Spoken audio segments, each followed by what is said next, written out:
Kalamazoo's. Welcome to CNN Student News. As you can see, I am not in our studio. A winter storm that socked the American South this week has frozen over roads, it's canceled flights, and yes, it's kept me out of our studio. But we've still got you covered. Last night, big night in U.S. politics. In yesterday's show, we told you all about the President's annual State of the Union address, the history, the tradition, the constitutional mandate. Teachers, you can find that in our show archive at cnnstudentnews.com. It all previewed the speech that President Obama gave last night, and as expected, he spent a lot of time focused on what he calls income inequality, basically the difference in earnings between Americans. He also discussed the gridlock in Congress. Today, after 4 years of economic growth, corporate profits and stock prices have rarely been higher, and those at the top have never done better. But average wages have barely budged. Inequality has deepened. Upward mobility has stalled.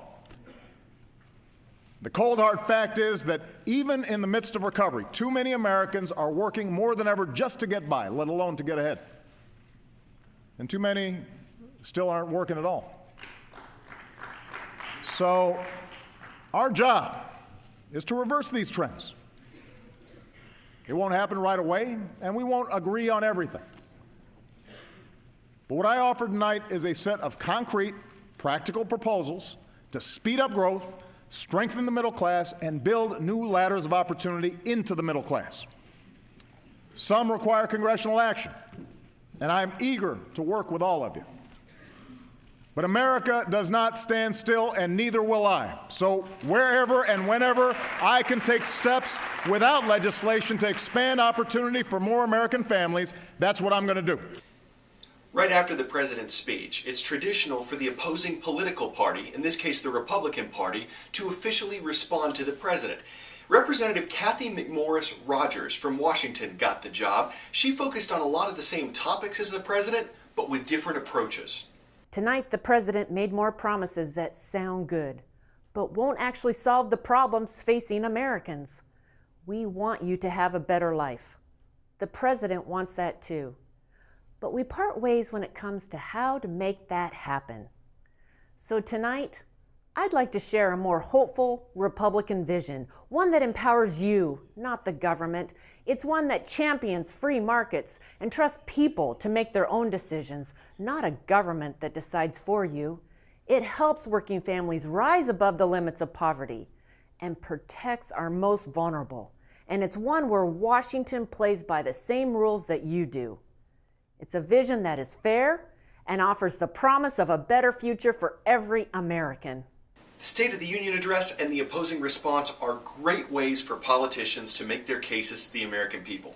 They get to speak on TV, online, throughout the media, without anyone interrupting them or refuting something they said, at least at the moment they're saying it. But there's a lot that goes into crafting these speeches. You know that saying, you can't please all of the people all of the time? That's sort of what a State of the Union address tries to do. The world will little note nor long remember what we say here. That was not true when Lincoln said it about his Gettysburg Address.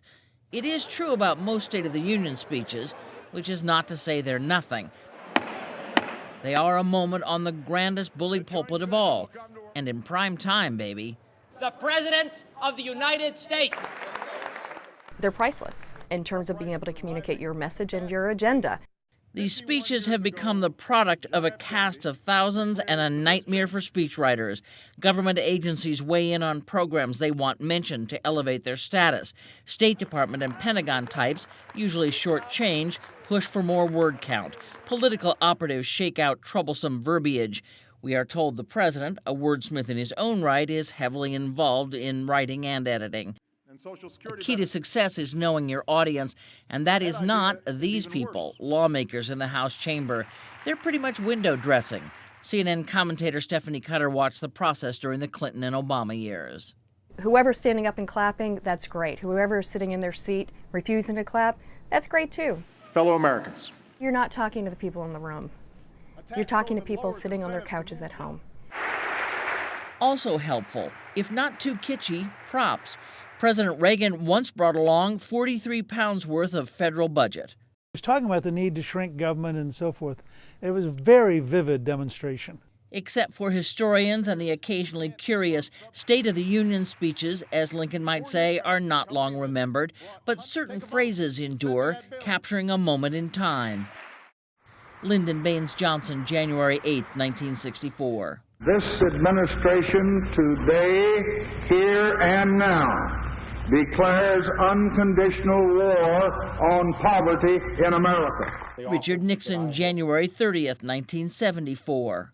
1 year of Watergate is enough. Bill Clinton, January 23, 1996. The era of big government is over. And George W. Bush, January 29, 2002. States like these and their terrorist allies constitute an axis of evil. They are like mile markers in a nation's history.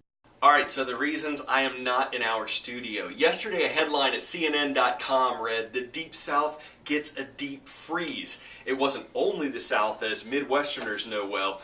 Yesterday, about 140 million people, more than 40% of the U.S. population, was under some sort of winter weather advisory.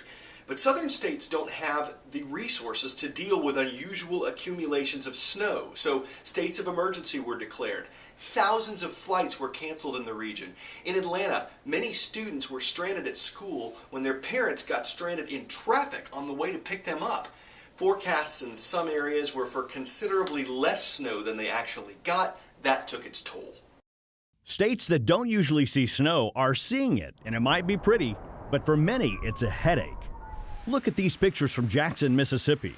Roads are snow-covered, and what few snow plows they do have, we're out trying to clear the mess as quickly as possible. But for some, it wasn't fast enough. I started sliding, and once I started sliding, I couldn't control it. In Alabama, much of the same. Near whiteout conditions brought traffic to a standstill. This was the scene in Birmingham. In Atlanta, when the snow started to fall, people rushed to get home, but found nothing but gridlock on the streets. It wasn't much better for air travel. Thousands of flights were canceled, not just in Atlanta, but across much of the South. Even the slightest accumulation leads to serious issues. Thousands of students in Hoover, Alabama are spending the night in area schools after road conditions deteriorated. Alabama's governor urged parents to remain calm. In Georgia, conditions kept students on gridlocked school buses for hours, while hundreds waited at schools for their parents.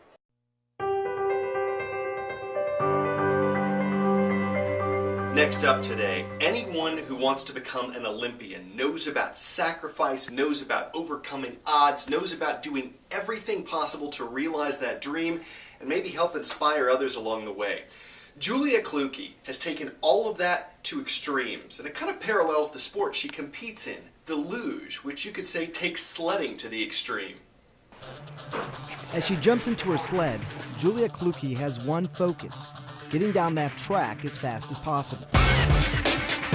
Kluge says her life experiences help give her perspective when she's on the track. I think anytime something happens to you, you have to decide what you're going to do to get there, and then stick to a plan every day. I was diagnosed with Arnold-Chiari syndrome shortly after the 2010 Winter Olympic Games. Chiari is a disorder in which the fluid around her brain doesn't circulate properly. A lot of the symptoms that I was having were severe headaches and pressure, in the lower part of my skull, and then a lot of problems with the right side of my body. For her, surgery was the only option. They go in and they removed a little under 1 centimeter of my skull bone to create access for the spinal fluid to flow freely. She didn't let that stop her, though. Just 14 months later, she was back on the sled.